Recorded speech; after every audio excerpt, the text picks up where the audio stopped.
Hey, hey, hey, how's it hanging, folks? It's a real bro here. Raids 3 is coming out soon, and with it, they have just released the Karis Partisan, allegedly supposed to be the new best in slot item for killing the Kalphite Queen. And me, well, I haven't had enough of the protein torture from the Inferno lately, so I decided to spend 24 hours killing the Kalphite Queen using the new Karis Partisan, both on task and off task, to get a feel for it and to relay this information back to you guys. Additionally, like the great philosophers of the past, I have been searching for deeper meaning from this game, and I've come to the conclusion that at this point, I don't want a skill, I'm going to be a pet hunter. And in order to do that, I need to actually grind out some bosses. In the Kalphite Queen, I considered this my first introduction into the mini grind. I think I ended up doing about 400 kills, which ended up being about roughly 17 kills an hour.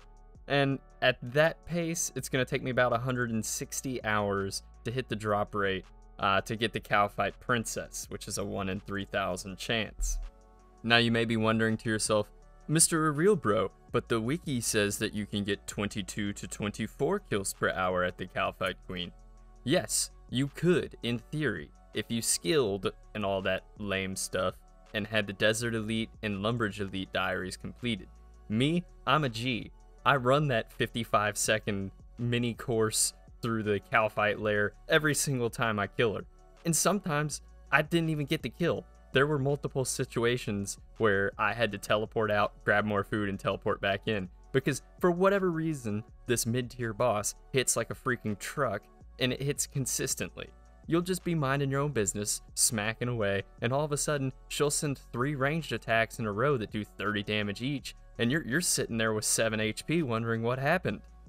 And I know that I'm constantly dissing people who spend their time skilling, but I did actually, about 3/4 of the way through this grind, stop and spend about 70 mil training my construction up just so I could have a max POH, so I would have to stop using the party world.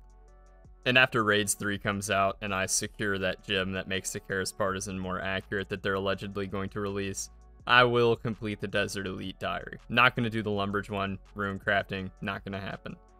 Now, with that being said, the Karis Partisan, let's talk about that a little bit. It's cool. I've seen DPS calculations that say it's slightly better than the Abyssal Bludgeon.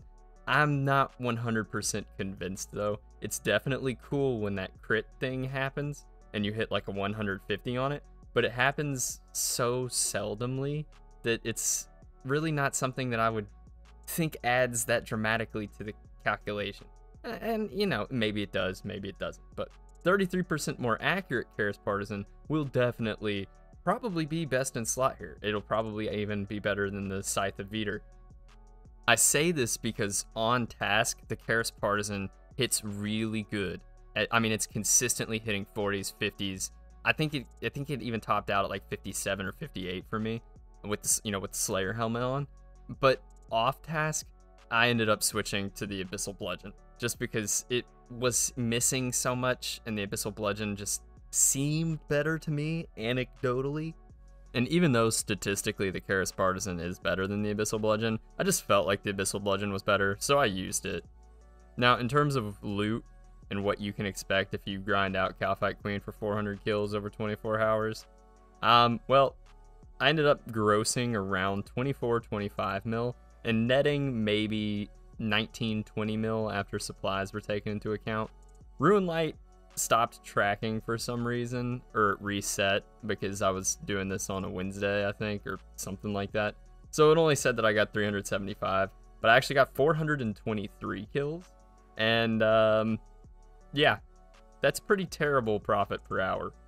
You can easily get better, so if you are looking to make money, this is not the way to do it, especially when you take into account the supply costs were pretty steep. I ended up burning through like 1,500 anglerfish, 1,500 Karam ones.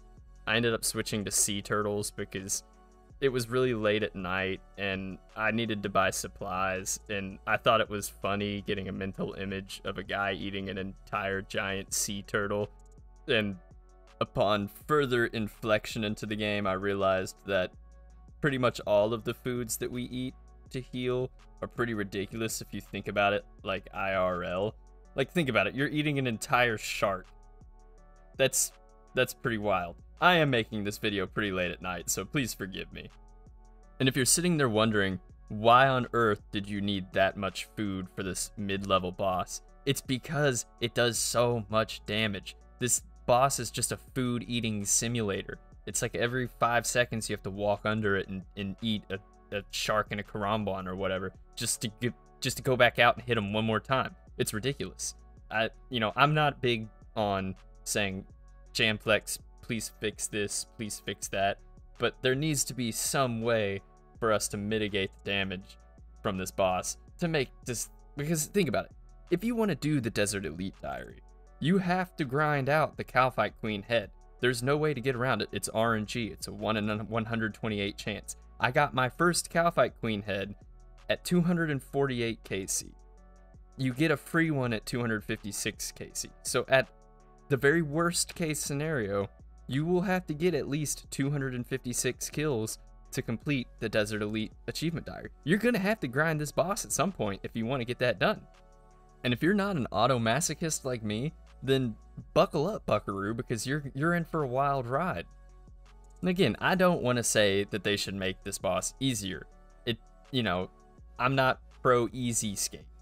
What I am saying is they need to make some way, maybe a visual or audio cue, that you can tell what style of attack the Kalphite Queen is going to use before it uses it, so you can switch your prayer and hopefully mitigate some of that damage. Because as it stands right now, her magic and her ranged attacks are 100% accurate. That means they will hit you for a certain amount of damage. And I'm pretty sure the max hit is 31. And it seems to always hit 31. And it seems like when you're protecting from mage, it uses ranged attacks more often. Or when you're protecting from range, it uses mage attacks more often. It's a conundrum, really. Now I'm going to go ahead and take my complaining hat off and go ahead and wrap this video up. There's really no reason to grind this boss out if you're not looking to get the Desert Elite Diary done or if you don't want the pet. That being said, it is enjoyable if you're into that kind of thing, if you know what I mean. And if you've made it this far in the video, I do want to thank you for watching. I'm quickly approaching 1,000 subscribers, so if this type of content interests you, please feel free to click the subscribe button, leave a comment. I try to respond to every comment that I can. And I have a couple of these boss grind style videos that I've been working on. I already have footage for them. I just kind of got to edit them together, which is the most time consuming part of the process for me because I teach myself how to do all of this stuff from scratch, which involves a lot of YouTube video watching, trial and error, and me also taking, fortuitous 24-hour breaks between editing sessions, which is why I only post once every few months. I'm trying to rapid that pace up though now that I've graduated college and I have a little bit more free time. So expect some more of these videos to come out in the next couple of weeks. And other than that, have a good one.